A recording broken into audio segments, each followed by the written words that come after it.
पांझरा कान साखर कारखान्याच्या गाळप हंगामाला गती. बबनराव गायकवाड यांची पुढील ऑक्टोबरमध्ये सुरुवातीची हमी.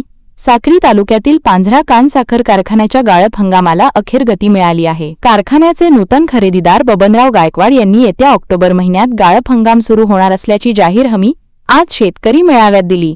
मात्र यावेळी कुठलीही हस्तांतरण प्रक्रिया उपस्थित शेतकऱ्यांसमोर न झाल्याने याविषयी अनेक तर्कवितर्क लढविण्यात येत आहेत. आज शेतकरी मेळाव्याचे औचित्य साधून कारखान्याच्या उदक पूजन सोहळ्याचे आयोजन करण्यात आले होते. यावेळी शालेय शिक्षण मंत्री दादाजी भुसे, आमदार मंजुळा गावित तसेच शिवसेनेचे जिल्हाध्यक्ष डॉक्टर तुळशीराम गावित यांच्यासह अनेक मान्यवर उपस्थित होते. श्री भुसे यांनी यावेळी छत्रपतींचे वचन रयतेस पोटाशी लावावे उद्धृत करत कारखाना सुरू झाल्यास तालुक्यातील जनतेला रोजगार मिळेल असे सांगितले. त्यांनी कारखाना सुरू होऊ नये यासाठी काही शक्ती काम करत असल्याचा उल्लेखही केला.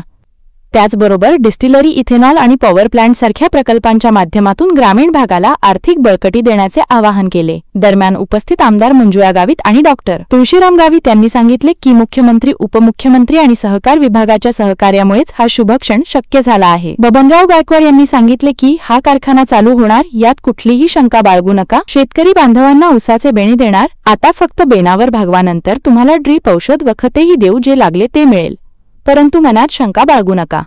त्यांनी हॅलो मी पांझरा कान कारखाना बोलतोय या विषयावर निबंध स्पर्धा जाहीर करत आकर्षक बक्षिसांचीही घोषणा केली. यावेळी प्रास्ताविक कारखाना बचाव समितीचे सदस्य सरपंच अजय सोनवणे यांनी केले, तर समितीचे सचिव प्राध्यापक नरेंद्र तोरवणे यांनी मनोगत व्यक्त केले. पांझरा कान कारखान्याच्या पुनरुज्जीवनामुळे स्थानिक शेतकऱ्यांच्या आशा पुन्हा उजळल्या आहेत.